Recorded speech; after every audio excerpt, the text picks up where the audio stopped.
পেঁয়াজ সবারই পছন্দ, ছোট বড় সবারই ভীষণ পছন্দ এই পেঁয়াজও। বিশেষ করে রমজান মাসে আমরা তো পেঁয়াজ ছাড়া ইফতারি চিন্তাই করতে পারি না। প্রতিদিন ইফতারির আইটেমে আমাদের পেঁয়াজ থাকতেই হবে।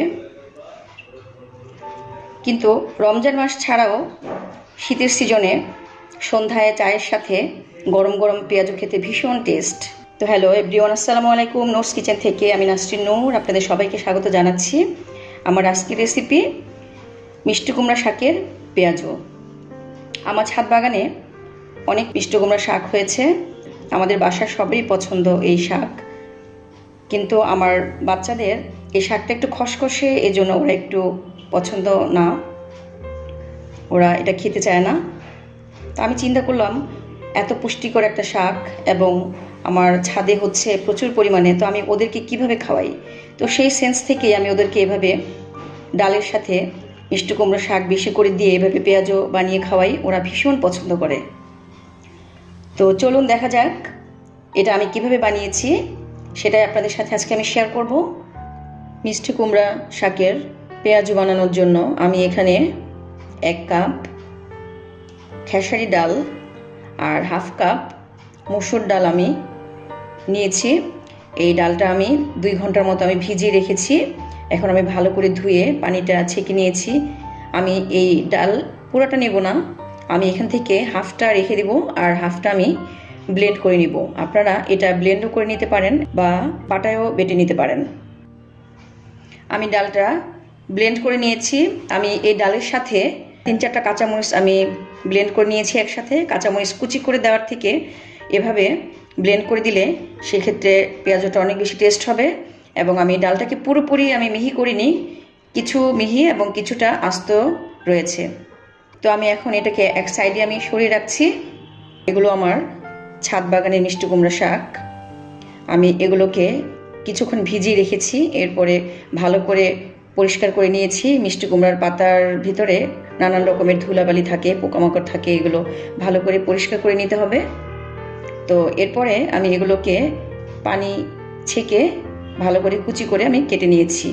এখন আমি এর ভেতরে ডালগুলো সব দিয়ে দিব।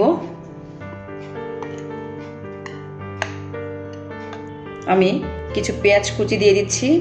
এখানে পেঁয়াজ কুচি অনেকগুলো দিতে হবে, যেহেতু পেঁয়াজের ভিতরে পেঁয়াজ কুচি অনেক দিলে খুব টেস্ট হয়।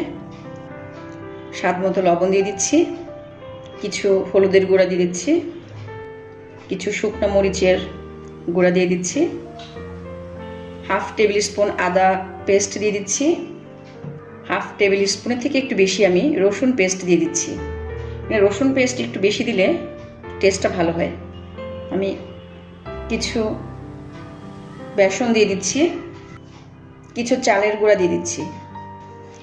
বেসন এবং চালের গুঁড়া 2 টেবিল স্পুনের মতো করে আমি দিয়েছি।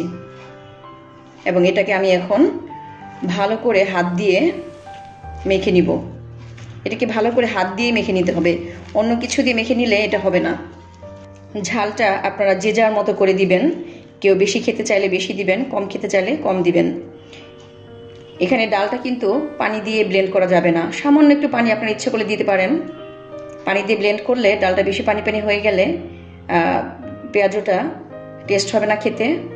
আর যেহেতু এখানে আমি মিষ্টি কুমড়ার শাক দিয়েছি, তো শাকের ভেতর থেকে মাখলে শাকের ভেতর থেকেও কিছুটা পানি বের হয়, আলাদা করে পানি দেওয়ার কোনো প্রয়োজন নেই। আমি এটার ভিতরে যে বেসন এবং আমি চালের গুঁড়া দিয়েছি, এর ফলে পেঁয়াজটা একটু ক্রিস্পি হবে, খেতে ভীষণ টেস্ট হবে। তো আমি এখন আমার মাখানো শেষ, আমি এখন এটা ভাজতে চলে যাব। পেঁয়াজ ভাজার জন্য আমি একটি প্যান চুলায় বসিয়ে দিয়েছি। আমি এখন প্যানে পরিমাণ মতো তেল দিয়ে দিচ্ছি।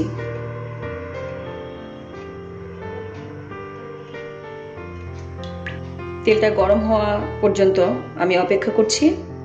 তেল গরম হয়ে এসেছে, আমি এখন এর ভিতরে পেঁয়াজগুলো দিয়ে দিচ্ছি।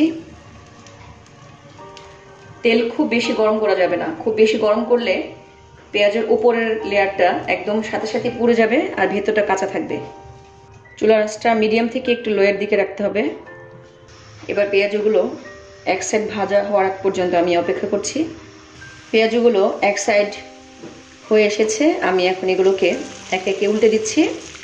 খুব সুন্দরভাবে এক সাইড গোল্ডেন ভাবে ভাজা হয়েছে। এর থেকে বেশি ভাজলে কালচে কালচে হয়ে যাবে, দেখতেও ভালো লাগবে না, খেতেও ভালো লাগবে না। এবার আরেক সাইড হয়ে আসা পর্যন্ত আমি অপেক্ষা করছি। পেঁয়াজগুলো দুই সাইডই সুন্দরভাবে গোল্ডেনভাবে ভাজা হয়েছে। এই যে দেখেন, এর থেকে বেশি করে আর ভাজবো না, তাহলে কালচে হয়ে যাবে, দেখতে খারাপ লাগবে। আমি এখন এগুলোকে উঠিয়ে নিচ্ছি।